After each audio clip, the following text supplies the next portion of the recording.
All right, welcome back to another edition of Tesla Tips and Trips. As longtime viewers of the show know, I like to do drive-in talks. This is my studio. This is a Tesla. So what better place to talk about Teslas? Hang on a second.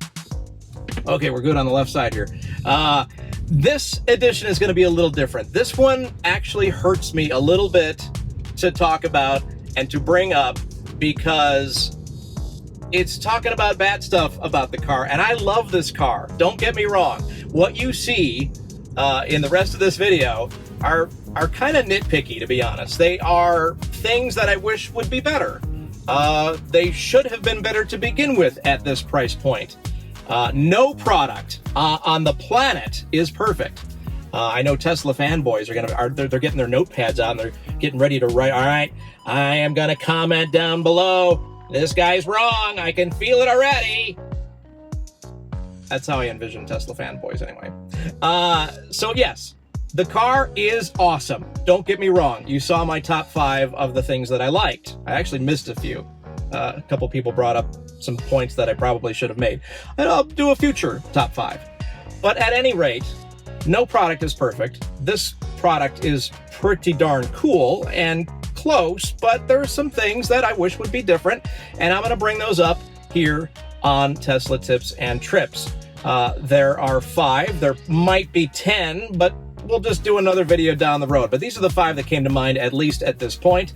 If you like what we're doing here on Tesla Tips and Trips, please feel free to like, subscribe, hit the bell, and all that other fun Tesla YouTuber kind of stuff. So, without further ado, let's get to the top 5 things, dare I say, hate about this car, because you know the thumbnail is going to have some sensational thing in it, right? Otherwise, you guys won't click. Trust me. You guys call it clickbait, but honestly, if you don't do something fun with the thumbnail and the title, it gets no views. So there's no fun in that for anybody. Anyway, like, subscribe, we did all that. Without further ado, here is our top 5 things that we don't like.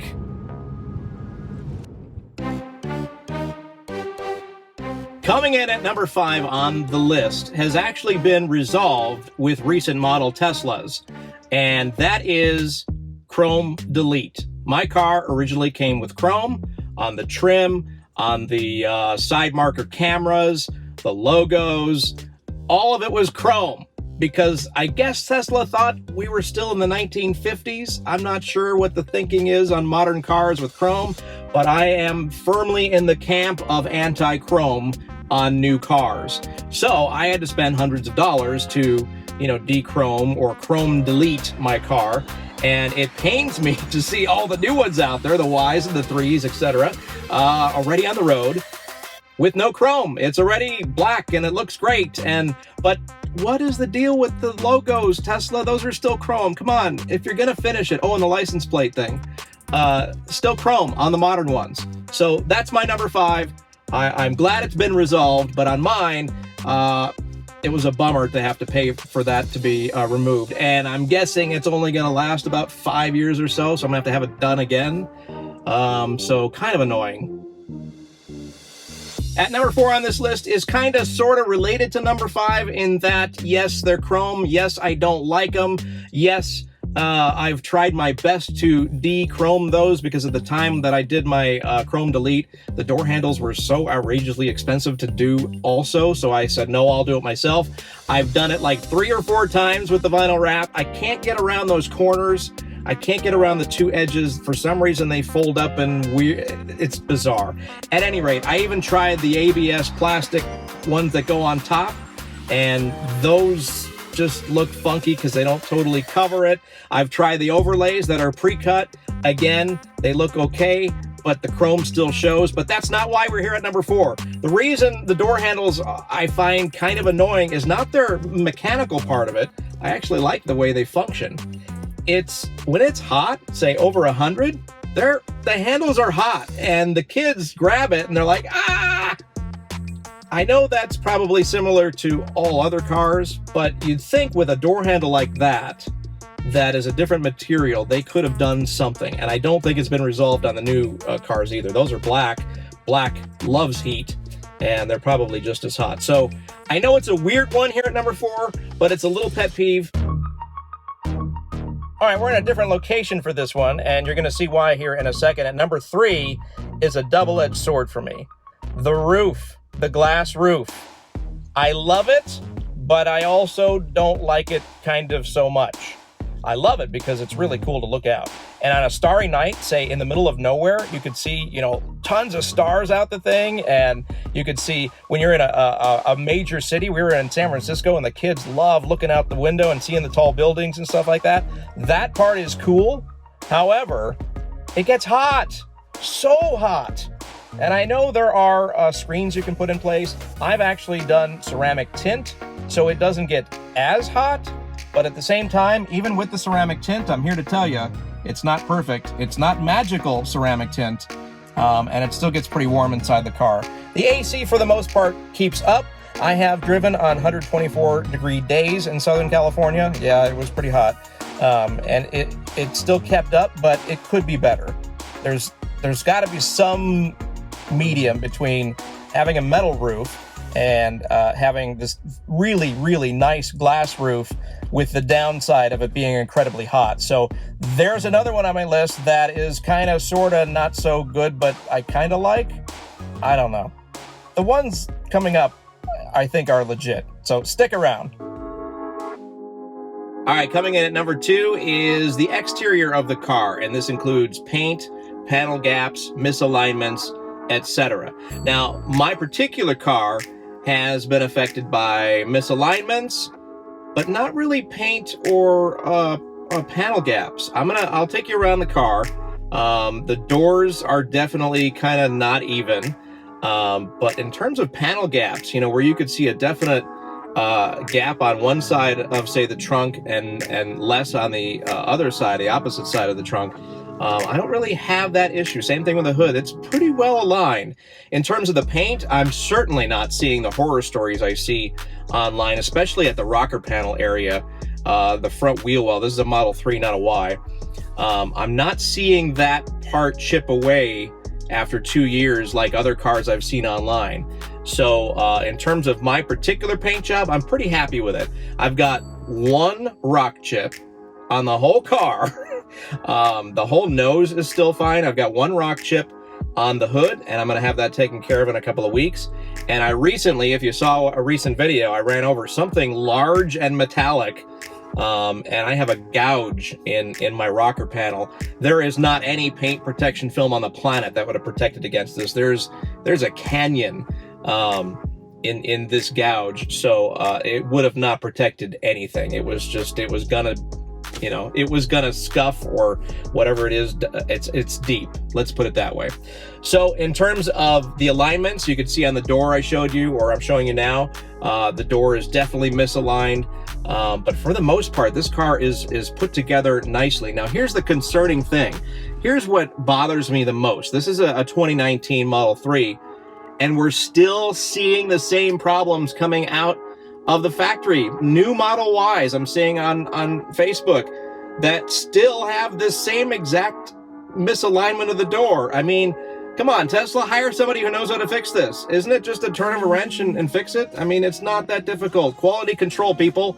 This is one of the top selling cars in the world now. You've got to step up your game. People are going to compare you more. You've got to be better than this at this point. You can't live behind the excuses that, hey, we're a new car company and you know what, we have growing pains and this is gonna happen. No, you've made over 1 million cars now. You should know how to put this stuff together. Come on, you can do better than this. So in that regard, my particular car, not too bad. The door misalignment, a little kind of funky, but I'm not as particular as some other Tesla owners. So that's number 2. Number 1 up next. The number 1 hate I have of this Tesla, and Tesla in general, and I'm so pained to even say this because I love this car so much, and I know there's going to be comments down below. Oh, you hate Tesla, you're awful, you're not a fanboy. No, I'm actually not. I'm a car lover. And I'm going to start with this statement before we get to what number 1 is. This car, Tesla in general, is half of the price is going toward battery technology and motors and, you know, infotainment center, all that. I'd say that's half the price of the car. The other half is towards the other car stuff that all cars have. And so if you take the price, let's say $50,000, it's kind of a nice medium there. If you take $50,000, 25 is the tech, maybe even 30 is the tech and the battery and the motors and all that stuff. And then you've got 20 left over for all the other stuff, and it shows. And so my number one hate of this car is the interior. Coming from a couple of luxury cars, and if you've ever owned a luxury car, this is not a luxury car at all. It may have the price point of a luxury car, but that goes back to the other thing I told you about. You know, half of that is technology and battery and all that other stuff. You sit down in this car and, I don't know, it just feels cheap and cheesy. The seats in particular, yes, they're comfortable. I love the comfort level of the seats, but this vegan leather, which is not leather, it's basically pleather. We used to make fun of this in the 80s. Jackets were made of this, and it's just not there. It's just not quality. You don't sit, and that's the bothersome part of it. You open the door, you step inside, you sit in the car, and you're the one who has to experience this part. You know, the outside of the car looks awesome, and everyone else gets to enjoy that, but when you're driving, the inside is yours. And then they add this wood panel on the dash, and I'm sorry, just because you add wood to a car doesn't make it luxury, and the piece of wood they used is just cheesy looking, and honestly, wood has no business being in a car anyway. Keep it in the forest. Same thing with chrome. So no wood, please, and step up the game. Even if it's $1,000 or $2, I think you could really straighten up your game, Tesla, on the interior of these cars, because you just sit down and you go, yeah, it's sleek, yeah, it's modern, but it's just... And then mine had the glossy piano center console. I had to cover everything. You're seeing in the B-roll here, I had to cover the awful wood dash with even more plastic. I know that's ironic, I get that, but I hated the wood, and I'd rather have this rubbery looking thing throughout the car and have that be at least standardized for me anyway, and what I've seen. The early models had Alcantara on the roof liner too, and I thought that was cool. This weird cloth, also cheap. Head visor things, very cheap. The doors are somewhat solid. They do kind of compare it to other cars. I'm not too, mad about those or anything like that, but the seats, man, you got to go with something better quality. If you want to stay with the vegan theme, that's fine, but there's got to be better quality than these, and they are so temperamental. I mean, you drop anything on them and they stain, and we've seen the horror stories of people, with weird, hair products, burning these, and there's these big giant holes in the headrest. Luckily, I got no hair, so I don't have a problem with that, but you've seen the pictures. And so my number one is just the overall quality of the interior of the car. And it's a shame, because it's what the user sees and feels and experiences on a day-to-day basis, and everyone else gets to experience the cool outside of the car. So Tesla, you got to step up the game on the inside. What do you think of my top 5? I put them in air quotes, hates of this car, because I do love this car so much, but these are the things that kind of just bug me. What do you think? What are some of the things that I might have missed that you don't like? Comment down below. I'd love to have a discussion, but these are the things that bug me about my Tesla. Feel free to like, comment, subscribe, hit the bell, all that fun stuff. We appreciate every single one of you guys subscribing to the channel. We are coming out with all kinds of content and trying our best and having fun with it. I figured, you know what? We got this car. I know how to do production. That's my livelihood. I know how to do editing and all that stuff. So I figured, let's put the two together. I spent a lot of time reading and watching other YouTube videos on Teslas, and one day I realized, what? Let's do it as well. We have something to contribute. I've owned electric cars. A little backstory. I've owned electric cars since 2014. We started with a RAV4 EV Toyota, which was actually a Tesla drivetrain, so my first foray into Teslas. We've owned a Chevrolet Volt with the PHEV hybrid engine, gasoline, electric. We've owned 2 Chevrolet Bolts with a B. And in fact, we still own one, and we're kind of working things out with Chevrolet right now. I'm not sure what's going to happen.